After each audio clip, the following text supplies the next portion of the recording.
Hi, Puleng. Oh, How are you? much, much better. It's like when ESCOM decides to bring back the lights. That was a bit Sorry of about load that. shedding. Sounds much better now. Great, great. Let's do it. Yes. Let's pick up again from where you started that conversation. You mentioned also about affordability, but I wanted to restart that conversation with you. Sure. So I think I started off by saying Starlink and, more broadly, low Earth orbiting satellites, LEO, are genuinely going to be part of the connectivity solution, not just in Africa, but around the world as well. And we've seen this take up very strongly in countries that have vast geographical areas like the US, etc., and, traditional networks don't reach rural areas. What I was saying is that in Africa, we've seen the take-up in urban and suburban areas where your traditional networks should be playing a role, but where there hasn't been as much development. So, and that's where the congestion happens, and so you would see in some of these areas, there's waiting lists or there's restricted capacity for signing up subscribers. So you mentioned geography about other areas as well. And, I've seen it work wonders because of just how flexible people they want flexibility, and people that sail the world use Starlink to stay connected. So I guess in that regard and in those countries and in those aspects, I guess it has been able to provide solution for or maybe bridge the gap there. But I want to look specifically at the South African geographical landscape and the infrastructure, in terms of the challenges that we have.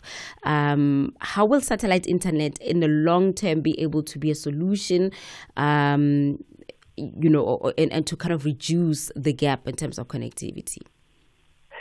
So I think it can definitely play a role. I think that the way it is taken to market will be a little bit different to how it is currently taken to market, because if you're thinking about rural, remote areas, remote businesses, etc., the current model can prevail. But when you start to think about more rural households, lower income households that are not on the internet today, there's also an affordability issue that needs to be addressed. And I think one of your previous guests went into quite a lot of detail around that. But I think that the way this can be solved would be through different business models like community Wi-Fi networks. So Starlink, providing internet to, let's say, a internet cafe or that kind of setup, and that person then on-selling, smaller quantities to rural areas. It's also, for example, I would say if we look at India, there's been an agreement between Starlink and the mobile operators to take connectivity to rural areas where there is the digital divide. And I think that is probably something that South Africa could also look to, where there is a requirement to say that, if Starlink were to operate, it wouldn't just be in urban, peri-urban areas where the networks do exist today, but it would be dealing with remote and rural connectivity, and that may then need to be done in partnerships. For example, the Starlink go-to-market model is largely online, so you need to be digitally mature, savvy to even buy your Starlink product and get the right level of care. So even there, you would have to see, I think, a more physical business model as well, or at least a hybrid model to suit the different customers. I mean, I guess the majority of people are not of a certain elitism, so maybe affordability. So we will still have a large number of people that are excluded in terms of pricing.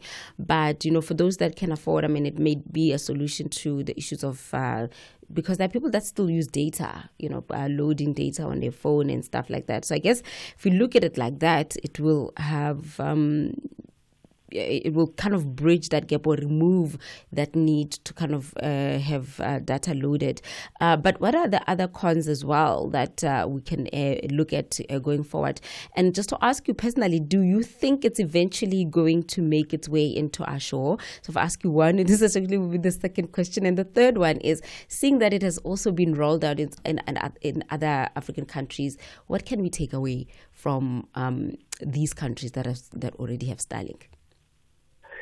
So I think that there should be, I think it's anybody's guess, but if you look at what's been happening all over, at some point, I think either Starlink or some of the other companies that are now coming online, Starlink is just ahead of the curve. So there will be other opportunities for different LEO suppliers in the next 2-3 years, right? So I think there will be some form of low Earth orbiting services available in South Africa.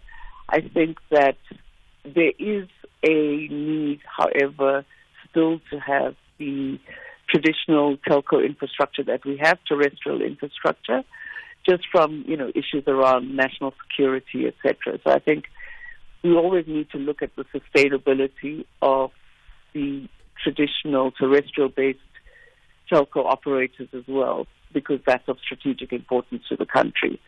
And so there will need to be a balance that's played by the regulators and the policymakers in ensuring that, that continues to be sustainable.